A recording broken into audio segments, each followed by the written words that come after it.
Hay niños que no nacen para ser amados, sino para ser comparados. Desde su primera risa, ya hay alguien que lo hace mejor. Desde su primer paso, ya hay quien llegó antes. Vive bajo la sombra de otro, un hermano, un primo, un ideal, un fantasma, y aprende muy pronto que el amor tiene escala, que existe un más y un menos, incluso en el afecto. Su infancia no huele a juego, sino a examen. Cada gesto es evaluado, cada logro medido. No busca disfrutar, busca aprobar. Y cuando por fin obtiene un aplauso, siente miedo, porque sabe que durará poco. En cualquier momento alguien hará lo mismo, pero mejor. La psicología del desarrollo llama a esto herida comparativa. No es una herida visible, sino una fractura interna. La identidad se construye desde la falta. El niño no se pregunta quién es, sino cuán lejos está de ser como el otro. Su cerebro, en formación, aprende que la validación no proviene de su esencia, sino del rendimiento. Los estudios del Instituto de Neurociencia de Stanford confirman que la comparación activa las mismas áreas del dolor físico en la corteza cingulada anterior. En otras palabras, ser comparado duele tanto como una herida real, pero ese dolor no sangra. Se oculta bajo una sonrisa obediente, bajo un intento constante de agradar. El niño comparado se convierte en experto en disimular su frustración. Cuando lo elogian, no disfruta. Analiza. ¿Será sincero? ¿O lo dicen por lástima? La comparación no solo hiere, corrompe la confianza. Lo que debía ser espejo se convierte en cuchillo. Y así, cada cumplido se contamina con sospecha. Cada mirada de amor se mezcla con miedo. Jung lo llamaría el nacimiento del yo condicionado. En lugar de desarrollarse hacia su autenticidad, el niño orienta su vida hacia el reflejo ajeno. El otro se convierte en su norte, su juez, su verdugo. No importa si ese otro es real o imaginario. Lo esencial es la sensación permanente de estar detrás. Cada éxito llega con un eco. Sí, ganaste, pero no como tu hermano. Sí, lo hiciste bien, pero podrías hacerlo mejor. Y así, la semilla del nunca suficiente germina en lo más profundo de la mente infantil. Las tradiciones antiguas conocían este veneno. En la Biblia, Caín no mata a Abel por odio, sino por comparación. En el mito, Dios mira con favor al sacrificio del hermano menor y deja al mayor en silencio. Caín, incapaz de soportar el reflejo de su insuficiencia, destruye al espejo que lo humilla. Desde entonces, la humanidad repite esa tragedia: competir por la mirada divina. En las familias modernas, ese Dios tiene otro nombre: mamá, papá, maestro. La comparación es su culto, la perfección su altar. La neurociencia moderna muestra que los niños comparados desarrollan una sensibilidad especial a la crítica. Su sistema dopaminérgico, encargado de procesar el placer, se acostumbra a funcionar solo ante el elogio externo. Sin aplauso, no hay recompensa. Sin aprobación, no hay identidad. Por eso, cuando llegan a adultos, sienten un vacío constante. Trabajan más, logran más, se esfuerzan más, pero nada alcanza. El placer se vuelve efímero, el descanso imposible. Su mente sigue buscando un público invisible que los aplauda. Hay escenas que retratan esa herida con precisión insoportable. Un niño muestra su dibujo y la madre dice: «Está bonito, pero mira el de tu hermano». Una adolescente se esfuerza por destacar y el padre responde: «Tu prima a tu edad ya sabía hacerlo». Un joven obtiene un logro y la familia comenta: «Qué bueno, aunque tu hermana tiene mejores notas». En esas frases aparentemente inocentes se entierra una infancia, porque lo que el niño escucha no es una comparación, es una sentencia. No eres suficiente para que te vean por ti mismo. Tar. Las tradiciones orientales dicen que la mente que busca aprobación vive encadenada. El niño comparado vive en esa prisión, pero la llama amor, porque la comparación, aunque duele, le da identidad. Sin ella, se siente invisible. Por eso, cuando nadie lo mide, se siente perdido. Su adicción a la evaluación se confunde con ambición, pero en el fondo no busca éxito, busca alivio. Alivio de la voz interna que lo persigue desde el principio. ¿Debiste hacerlo mejor? En la mitología griega, Ícaro vuela demasiado alto y cae. El hijo comparado vive el mismo destino. Cada vez que intenta brillar, teme quemarse. Su éxito lo aterra tanto como su fracaso, porque sabe que ambos lo devolverán al mismo lugar, al juicio. Si triunfa, temerá no poder repetirlo. Si falla, confirmará su peor sospecha. En ambos casos, pierde, y así crece. Hiperconsciente de su valor, pero desconectado de su esencia. Capaz de lograrlo todo, menos amarse. Sus relaciones se vuelven competencia, sus logros, defensa, su vida, una carrera sin línea de meta. En el fondo, lo único que anhela es algo que nunca tuvo. Una mirada que no lo compare, un amor que no mida, una voz que diga, sin peros, sin escalas: «Ya eres suficiente». La mente del hijo comparado nunca descansa. Se despierta analizando, se duerme evaluando. No mira el mundo como un espacio de experiencias, sino como una tabla de posiciones. Cada interacción es una oportunidad para medir su valor. ¿Soy mejor? ¿Soy peor? ¿Hice suficiente? El pensamiento comparativo se vuelve automático, casi biológico. No necesita que alguien lo juzgue. Ya aprendió a hacerlo solo. Es su manera de sobrevivir en un entorno donde el amor dependía del rendimiento. Y cuando la mente crece en ese clima, transforma la vida en examen perpetuo. Los estudios de la Universidad de Toronto sobre autoestima relacional revelan que los niños sometidos a juicios constantes desarrollan una hiperactividad en la corteza prefrontal medial, el área asociada a la autocrítica. Su cerebro se programa para anticipar desaprobación, incluso cuando no la hay. Así, el hijo comparado vive en un ciclo de autoevaluación incesante. Intenta cumplir, fracasa, se culpa, promete hacerlo mejor y vuelve a intentarlo. No hay descanso porque su identidad depende del esfuerzo. Si deja de intentarlo, deja de existir. Jung lo habría llamado la mente del espejo roto. Cada fragmento refleja una imagen distinta, a veces grandiosa, a veces miserable, nunca completa. El hijo comparado oscila entre dos polos, la soberbia y la vergüenza. Cuando logra algo, siente euforia narcisista. Cuando falla, se odia. Su autoestima no es raíz, es péndulo. Vive atado a la mirada ajena, pero la disfraza de autoexigencia. Dice, quiero ser mejor, pero en realidad quiere ser amado. Las tradiciones antiguas conocían esta herida. En el budismo se habla del yo condicionado, esa identidad construida por la mente que busca validación constante. El maestro Zen Dogen decía, el que se compara ya está dividido, y esa división interna es lo que define al hijo comparado, una mente partida entre el deseo de ser vista y el miedo de ser descubierta como insuficiente. Esa tensión lo hace hipersensible a la crítica. Una sola palabra puede derrumbarlo. Una mirada indiferente puede perforar su paz. La psicología cognitiva contemporánea describe este patrón como pensamiento evaluativo obsesivo. Es la tendencia a juzgar cada pensamiento, cada emoción, cada acción bajo la lupa del valor personal. No se trata de perfeccionismo, sino de supervivencia.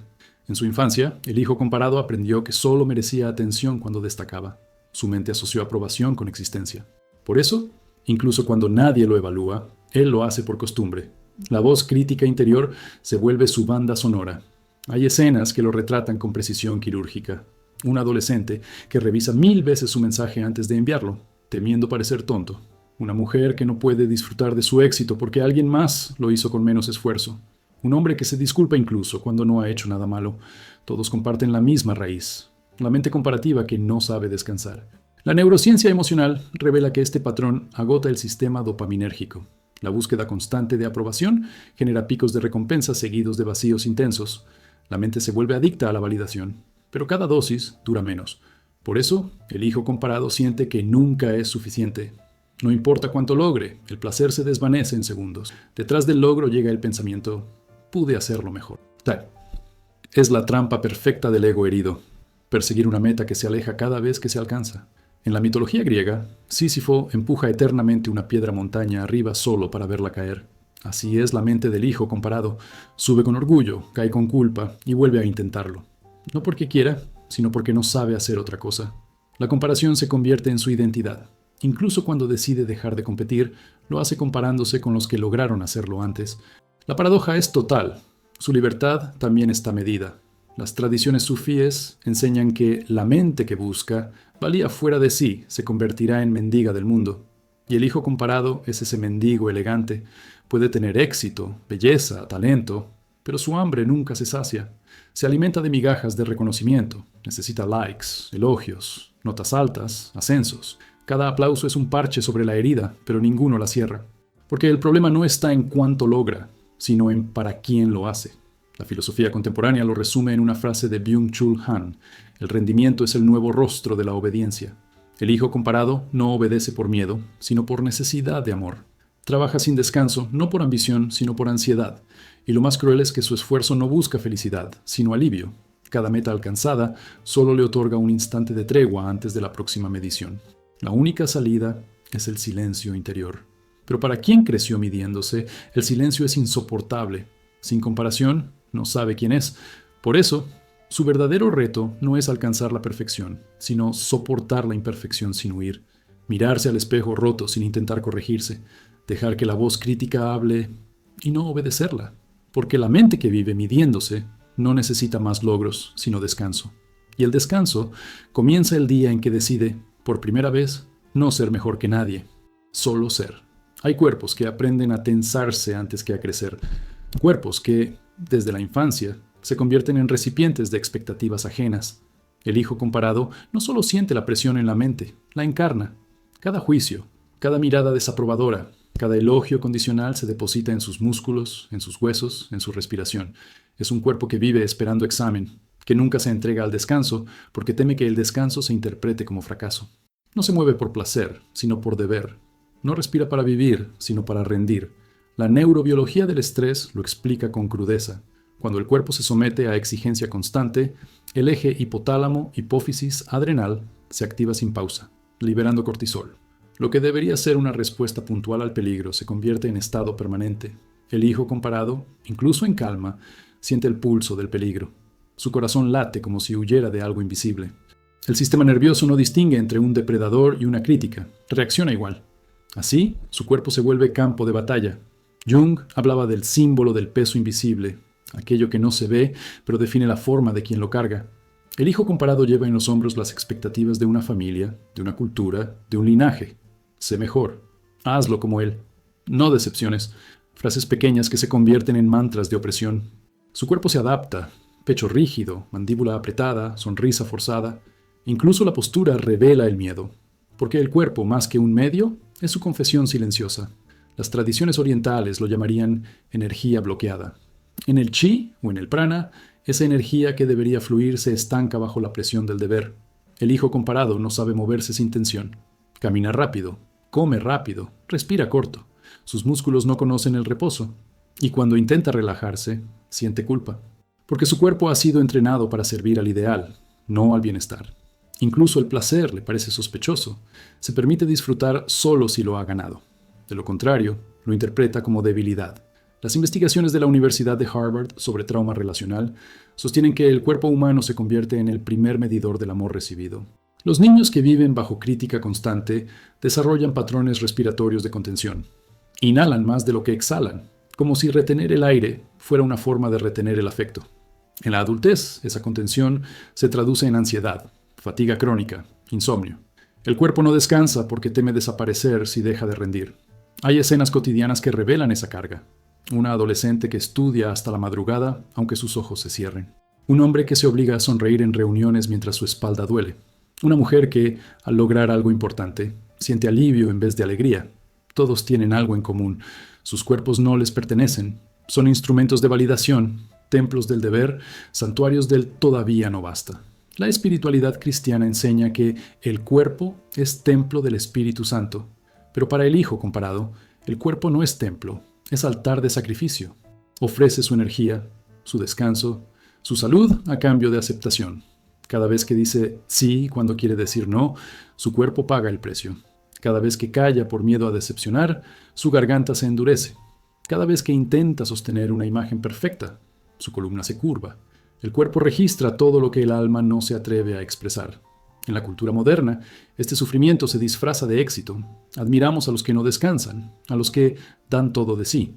Pero esa entrega no siempre es pasión. A veces es castigo. La sociedad aplaude al que se exige, sin ver que muchos lo hacen porque no soportan sentirse menos. La comparación, convertida en motor, termina destruyendo el vehículo. Y cuando el cuerpo finalmente colapsa, lo llamamos burnout, ansiedad, fatiga, sin entender que es una forma de rendición. El cuerpo, agotado de fingir, se niega a seguir sosteniendo la mentira del siempre mejor. En las tradiciones sufíes se dice que el cuerpo que no se mueve al ritmo del alma enferma. Y eso es exactamente lo que ocurre con el hijo comparado. Su cuerpo baila al ritmo de los demás. Vive en disonancia, siguiendo melodías que no son suyas. El resultado es un cansancio profundo, existencial. No importa cuánto duerma, su descanso nunca es real, porque su mente sigue corriendo detrás de la aprobación perdida. La única forma de sanar este cuerpo es devolverle su voz, permitirle temblar, llorar, soltar, no con fuerza, sino con compasión. El cuerpo del hijo comparado necesita permiso para no cumplir, para no ser perfecto, para equivocarse sin castigo. Cuando el cuerpo empieza a entender que no debe ganar para ser digno, su energía cambia. La respiración se vuelve más lenta, la espalda se endereza, la mirada deja de suplicar, porque el cuerpo, al fin, Comprende que no nació para cargar expectativas, sino para habitar la vida. Toda comparación necesita un altar, y en el altar del Hijo comparado hay un Dios, el otro. Puede tener nombre y rostro, un hermano, una hermana, un amigo, o puede ser un fantasma, una proyección, una idea de perfección que los adultos repiten como oración. Mira cómo Él lo hace. Aprende de ella. Si fueras más como... Así nace el hermano ideal, figura luminosa y cruel que eclipsa al niño real. No importa si el otro existe o no, lo importante es la sombra que proyecta. Bajo esa sombra, el hijo comparado aprende su lugar. El segundo, el casi, el pero no tanto. La psicología profunda lo llama identidad reflejada. La persona deja de construirse a sí misma para convertirse en reflejo de un modelo impuesto. Su autoestima depende de la distancia entre su yo y ese ideal. Cuanto más se acerca, más miedo siente. Cuanto más se aleja, más culpa carga. Vive atrapado entre la admiración y el resentimiento. Ama al hermano ideal, pero también lo odia. Lo necesita, pero lo detesta, porque su existencia confirma una verdad insoportable, que el amor no se gana por ser, sino por parecer. Jung describió este conflicto como el complejo de la sombra proyectada. En cada familia, decía, hay un miembro que carga la perfección y otro que encarna la herida. Uno representa la luz, el otro el reflejo distorsionado, pero el hijo comparado no elige su papel, lo hereda. Es asignado como el que no alcanza, el que debe mejorar. Y cuanto más intenta liberarse, más se enreda en la comparación, porque el intento mismo de igualar al otro lo mantiene atado. Las tradiciones bíblicas nos lo mostraron con Caín y Abel, Jacob y Esaú, José y sus hermanos. No son historias de odio, sino de hambre. Hambre de mirada, hambre de bendición. El hijo comparado no envidia al otro por sus logros, sino por el reflejo que recibe. No desea lo que el otro tiene, sino cómo es visto. Por eso su herida no se cura con éxito. Puede superarlo en todo y aún así sentirse segundo, porque lo que busca no es reconocimiento, sino redención. La neurociencia social ha demostrado que el cerebro humano está diseñado para buscar estatus. Las comparaciones activan la dopamina del logro, pero también la amígdala del miedo. Esa mezcla de placer y ansiedad se vuelve adictiva. El hijo comparado vive persiguiendo una aprobación que duele y alivia al mismo tiempo. Su cuerpo se acostumbra al ciclo, tensión, recompensa, vacío.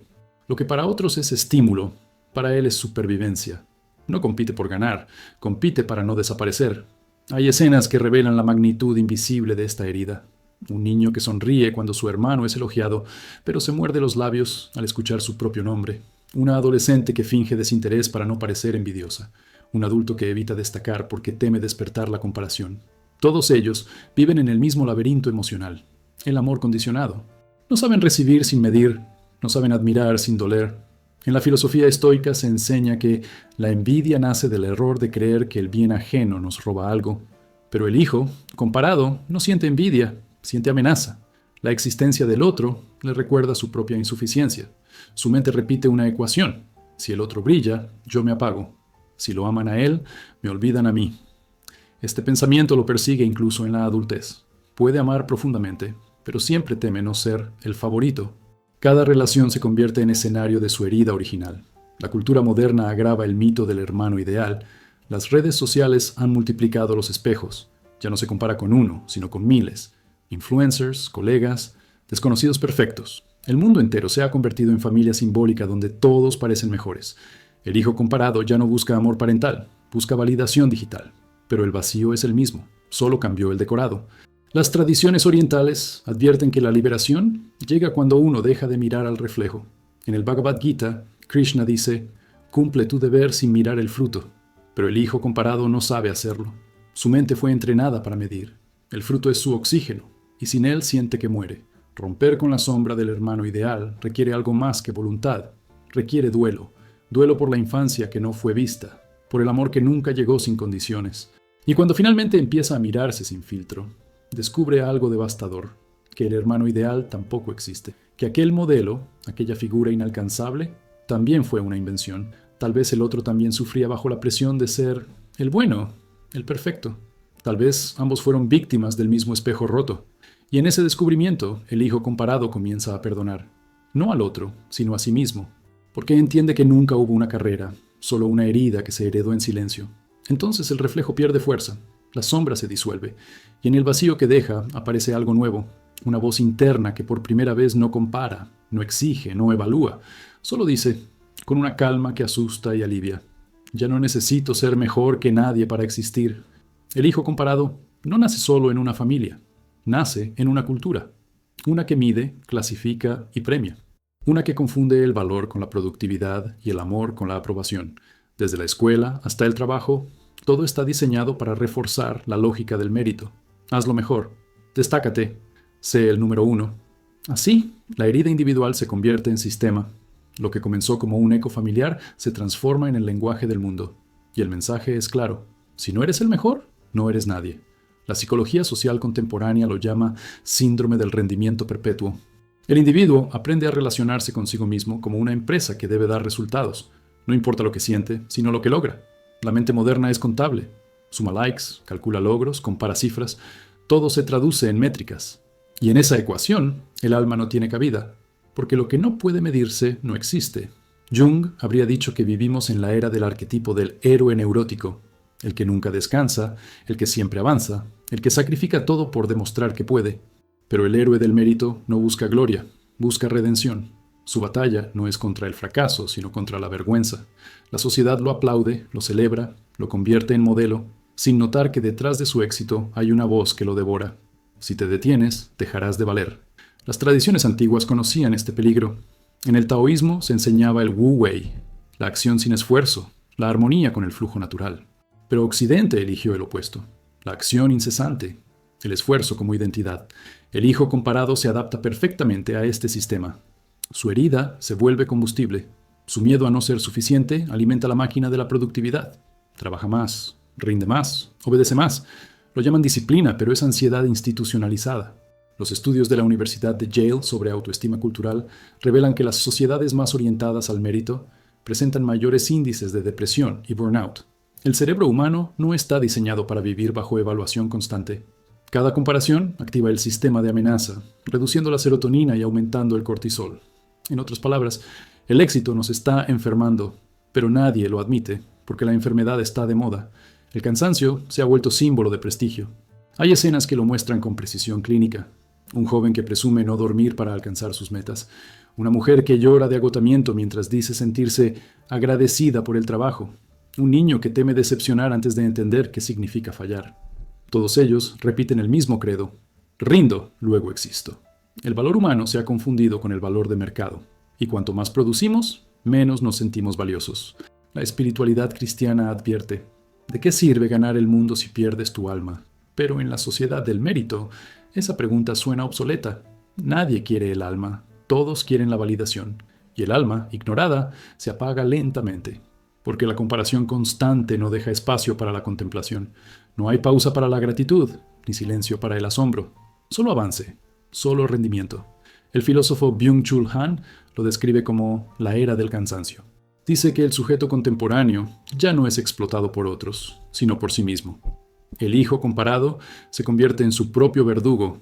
No necesita un juez, lleva uno dentro. Y cuanto más logra, más sube la exigencia. El éxito deja de ser meta y se vuelve castigo, porque cada logro abre un nuevo umbral que lo obliga a superar lo anterior. No hay cima, solo escalones infinitos. Las tradiciones sufíes hablan de la enfermedad del espejo, esa incapacidad de verse sin juicio. La cura, decían, es la humildad, recordar que el valor no se gana, se reconoce. Pero nuestra cultura teme esa idea. Prefiere la competencia al encuentro, el mérito al merecimiento. El resultado es una sociedad brillante por fuera y vacía por dentro. Una humanidad que sabe cómo construir imperios pero ha olvidado cómo descansar. Sin embargo, el sistema no podría sostenerse sin sus devotos. Cada hijo comparado que acepta la lógica del mérito perpetúa la estructura. Pero también tiene el poder de transformarla. Basta con un acto de desobediencia silenciosa. Detenerse, rechazar la urgencia, decir ya basta sin culpa, porque cada pausa en medio de un mundo acelerado es un gesto revolucionario. Cuando un individuo deja de medirse, la cadena se quiebra, y en esa grieta comienza algo nuevo, una forma de existir que no depende del aplauso, ni del rendimiento, ni de la comparación. Es la rebelión más radical del alma moderna, ser suficiente sin demostrarlo. Llega un punto en el que la voz interior deja de gritar, no porque se haya rendido, sino porque ha comprendido que el ruido no lo salva. El hijo comparado pasa años intentando alcanzar un ideal que no existe, una perfección heredada, un reflejo que nunca responde. Corre, se extenúa, se rompe, hasta que un día, en medio del agotamiento, algo dentro de él se detiene. El silencio no llega como paz, sino como colapso. Es el cuerpo que dice basta, la mente que se apaga, el alma que se niega a seguir mendigando amor. Y en ese vacío, donde antes había ruido, aparece la posibilidad más temida, la de no hacer nada. La psicología existencial llama a este momento rendición del yo ideal. Es cuando la identidad construida por la comparación se derrumba. El individuo experimenta una especie de muerte simbólica. Lo que durante toda la vida fue su brújula, la mirada ajena, deja de tener poder. Y el silencio que sigue no es agradable, es insoportable, porque por primera vez no hay a quien impresionar, no hay meta que cumplir. Solo queda el eco de la pregunta que siempre evitó. ¿Quién soy sin competir? Jung decía que la individuación comienza cuando dejamos de imitar, pero imitar era su forma de existir. Por eso, al principio, el hijo comparado se siente vacío, como si hubiera perdido su propósito. Sin embargo, ese vacío es la entrada al renacimiento. Las tradiciones budistas lo llaman shunyata, la vacuidad fértil, el espacio donde todo puede ser. En el silencio del que decide ser suficiente, el alma deja de buscar afuera lo que siempre estuvo dentro. Por fin se atreve a habitarse. La neurociencia emocional muestra que cuando cesa la autoevaluación, se activa el modo de reposo del cerebro, responsable de la creatividad y la introspección. En otras palabras, cuando dejamos de compararnos, comenzamos a existir. La mente, liberada del constante juicio, encuentra otras formas de estar. Observar sin medir, sentir sin analizar, vivir sin narrar. Es una desintoxicación del alma, pero el proceso duele, porque la adicción al reconocimiento es la más poderosa de todas. En la mitología griega, Ulises regresa a Ítaca disfrazado de mendigo.